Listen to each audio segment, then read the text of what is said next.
L'œuvre subjective de la croix a pour objet de rétablir les choses telles qu'elles doivent être. Mais cela ne se fait pas automatiquement. Porter sa croix sous-entend notre collaboration. Marcher avec Dieu entraîne des conséquences. Il faut être introduit dans les voies de Dieu.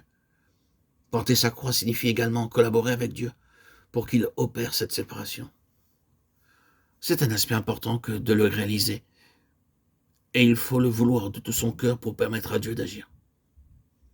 Parmi le peuple de Dieu, dans une large majorité de personnes sauvées et rachetées, le syndrome de la chute n'est pas réglé. C'est un drame. Toutes les difficultés que nous connaissons proviennent de nous-mêmes. Dieu nous aime tous de la même manière, le méchant comme le bon. Mais quant à nous, nous affichons des préférences les uns par rapport aux autres. Le Seigneur est venu pour donner à Dieu une race, un type d'homme selon l'esprit. Il désire un homme qui soit amené à marcher avec lui. Enoch marcha avec Dieu. Il ne marcha pas par son âme. Il ne sera pas possible de marcher avec Dieu par notre âme.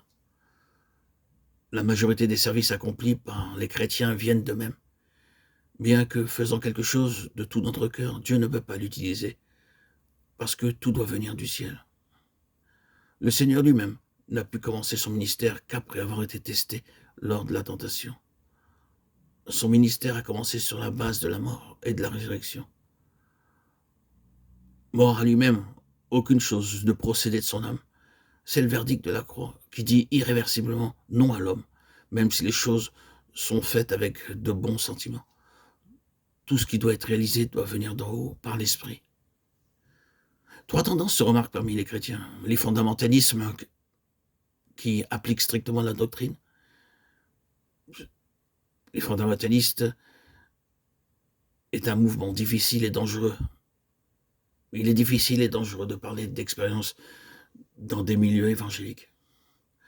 Les charismes et les dons spirituels avec le baptême de l'esprit, alors que la majorité ignore ce dont il s'agit. Cependant, nous devons être baptisés de l'esprit parce que dans l'œuvre de Christ, nous l'avons été, mais cela ne doit pas devenir un point de doctrine. Si nous vivons la croix, le baptême de l'esprit s'accomplira. Ce baptême se produit quand l'âme se sépare de l'esprit. Il ne peut se faire avant. Tout ce que Christ a accompli pour nous doit s'accomplir en nous. L'œuvre est faite en Christ. Nous sommes séparés de nous-mêmes. Nous sommes morts, ensevelis, ressuscités, assis en Christ dans les lieux célestes. Nous ne devons rien entreprendre. Tout est fait. Laissons s'accomplir et soyons d'accord avec ce qui doit l'être. Dieu nous a donné une âme avec une volonté. Cette âme doit devenir la servante, car elle n'est pas du tout habilitée à penser à la place de Dieu. Nous n'avons pas à avoir de plan, et pourtant Dieu sait que nous en avons. Dieu seul dispose du plan, c'est-à-dire de la part qu'il nous destine. Nous ne pouvons rien connaître des choses de Dieu, à moins de vivre et de marcher dans l'esprit. Il est parfaitement utopique de penser que l'on sait. C'est une expérience que nous devons vivre.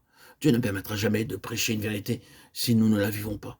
Et si nous le faisons quand même, cela sera sans effet. Le sceau de Dieu, c'est la vie.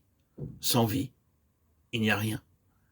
Nous pouvons apporter la lumière, la compréhension, mais sans expérience, nous ne pouvons pas apporter la vie.